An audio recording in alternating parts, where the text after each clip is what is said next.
know, if if our stuff brought us happiness, then we wouldn't have a need to buy a whole bunch of stuff, right?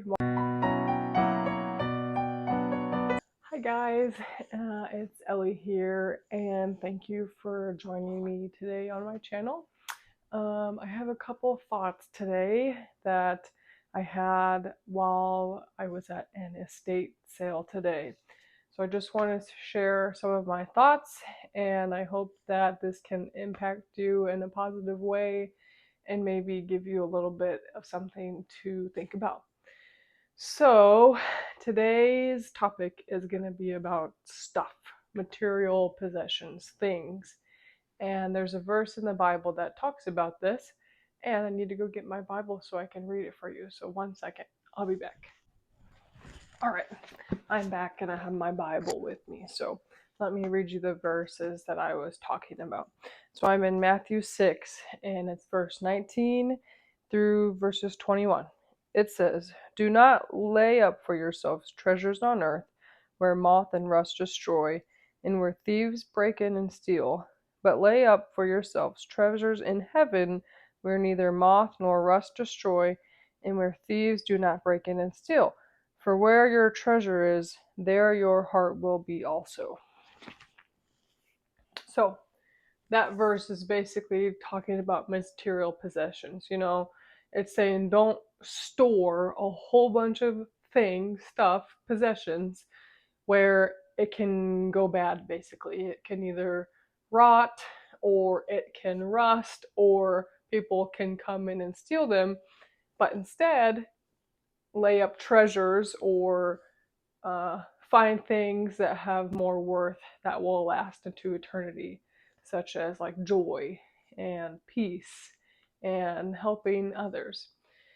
And so, what made me think of this today was I went down the street where we live.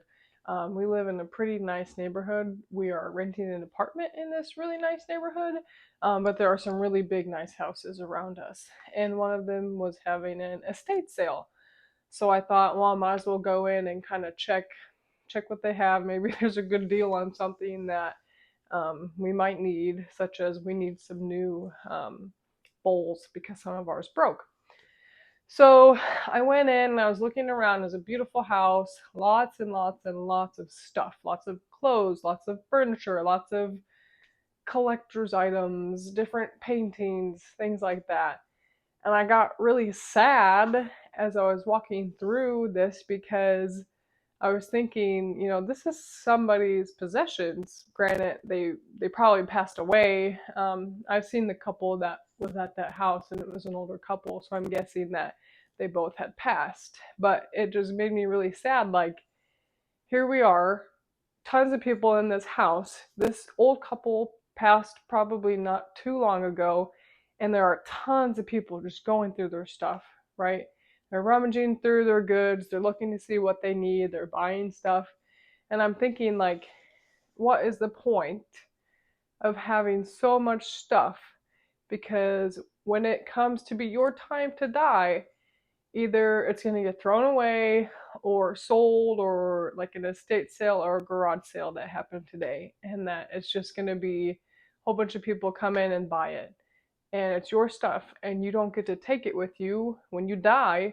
It stays here on earth for people to steal, or for it to go bad, or people to buy. And so I was just thinking about that, like, man, like, how much in our culture do we prize ourselves on how much stuff we have, or how nice of things we have, and we show off our money by how much things we have in our house. And I was just thinking it's so backwards, which obviously Jesus, the Bible, Christianity is backwards from the world. It's not your normal living. And so it just made me think of, like, what is my stuff doing for me? What is your stuff doing for you? Is it serving a purpose? Like, we use a lot of our kitchen utensils because we cook just about every meal at home. So that stuff is being put to good use. But we have other stuff that just sits, like, and we have an extra bedroom We have tons of stuff in there that we don't use. It's just sitting in our storage room, is what we call it. And we have things that it's like, I don't need it. Why do I want it?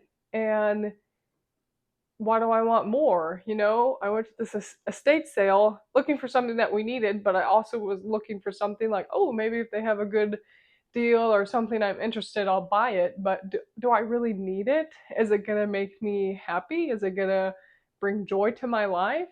And the answer to that is probably not. You know, if if our stuff brought us happiness, then we wouldn't have a need to buy a whole bunch of stuff, right? Why do we keep buying things and keep buying things our whole life, but yet we still have a little part of ourselves that is like, it's not meeting a need of mine in my heart. And so I'm not saying that stuff is bad, right?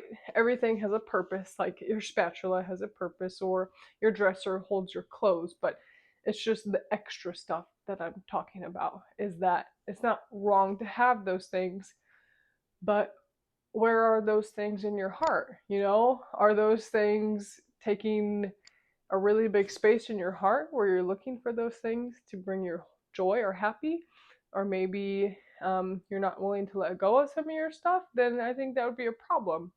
But stuff itself is not bad, it's just our attitude towards those things. So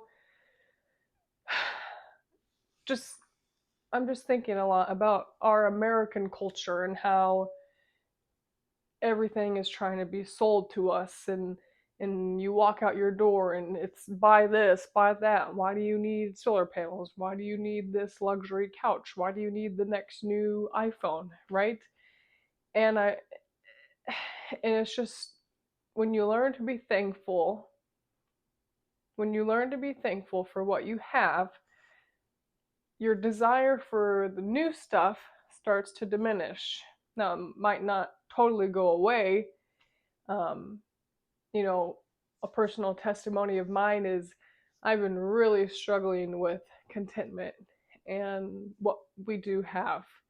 And I've been learning that contentment is being thankful for what you have. It doesn't necessarily mean being thankful for your have and not ever wanting anything else, but it does mean, you know, being thankful and grateful for the stuff you have, but not totally ignoring the stuff that you have while always looking out to what you don't have, because that's where the ungratefulness comes in, and that's where, you know, envy comes in. You might be wanting what someone else has because you're totally ignoring what you do have, and you're not thankful for what you do have, but you want what someone else has. And so I've been learning contentment. The Lord has really been pruning me in this way, and it's not easy, but I think the key to being happy with what you have is being grateful and thankful for what you have. And it changes your mindset. It really does. You have to take every thought captive, and you have to actively be thankful for the things that you do have. Not to say you'll never buy anything new. That's great when it does happen. But don't be so focused on what you don't have to where the things that you do have mean nothing. So, stuff. There's a lot more I could say on this topic, but I'm just hoping and praying that this speaks to someone. I know it speaks to me, and it was a good reminder today as I was going through that estate sale. And I hope that it can encourage one of you guys and help you. So, thank you for listening to my little rant here, and I will see you in the next video. Bye.